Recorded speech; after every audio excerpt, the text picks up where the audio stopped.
Hi guys and girls. Well, Tom reached out to me and he said, "Hey Matej, do you want to maybe give people a tip about productivity or high performance before the lecture on Wednesday night in Zifferblatt?" And I thought it was a really great idea and I started thinking about it, how I would what I would say, what I would recommend someone that wants to achieve more in maybe less time or with less energy. And I thought about little children, kids, learning how to walk.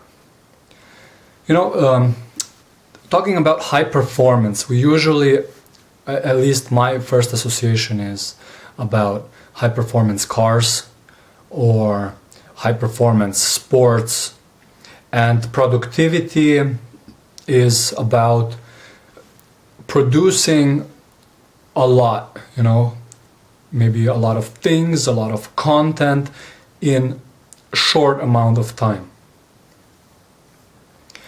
So yeah, this is one way to look at it, and it's great.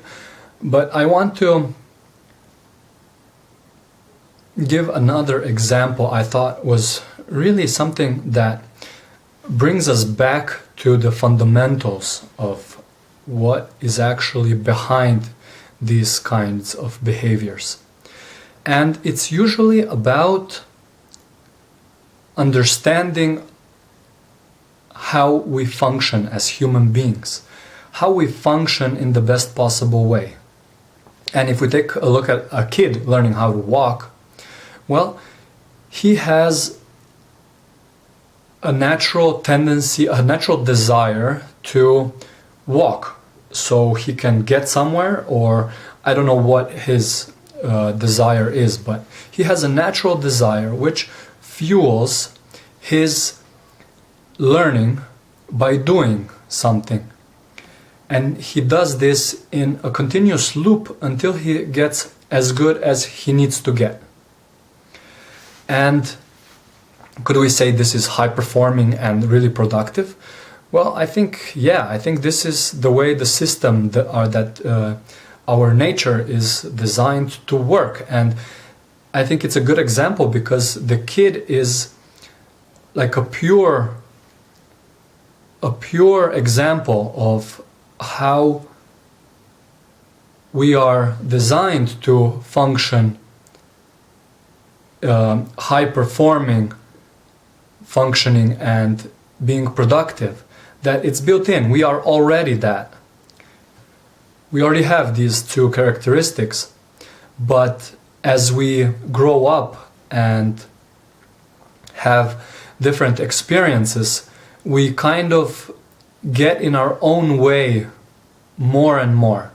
It's like, the kid is learning how to walk in a way like a river flows downstream, and the more we grow up and the more we kind of take on different beatings from the world, we kind of start obstructing the stream of the river and kind of having our own obstacles. We get in our own way, basically. We get in our own way. And by getting in our own way, we decrease our potential, our expression of our potential,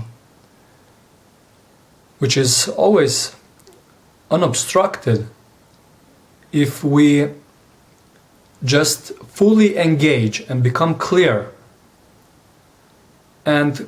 about what our desire is, and also clear about our mental clarity, clear about having a clear mind, basically, and being peaceful. I think this is the most productive way to learn and to make things happen and achieve results. So, one other thing that happens in a kid, and we can really clearly see it, and what we can learn from even now, is that kids are fully engaged in what they're doing. They're fully present at what they're trying to achieve. And all their energy, all their natural motivation and their whole potential in that moment goes into achieving that task. And if you look at how we function nowadays, when we have so much information and so much things that we want to do and so many things take our attention, it's really hard to get this focus, this undivided attention on one task. And the people who do this and who have the courage to let go of all the other things that are unimportant, well, usually we see them as really high-performing and really productive. They get a lot of results. And it doesn't have to always be like this. It's not always that a lot of work and a lot of engagement produces a lot of results, because we live in a world where things are interconnected and our effort does not always produce the same amount of reward. And we'll be talking about this as well on Wednesday night, and how sometimes we do very little and a lot of things happen. So yeah, one of my recommendations to become more productive and perform higher is maybe to be more like kids, be more engaged, be fully present at what we're doing.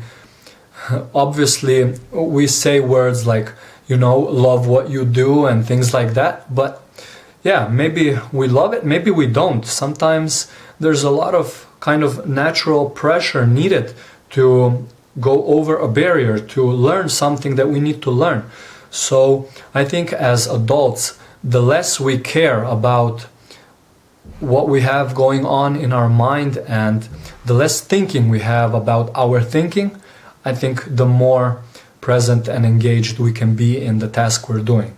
So I hope this is of some help to you, and I hope to see you Wednesday night and we can talk about these things and more examples and the basic fundamental principles about how we function and how we can, what implications this has on the things we do in life.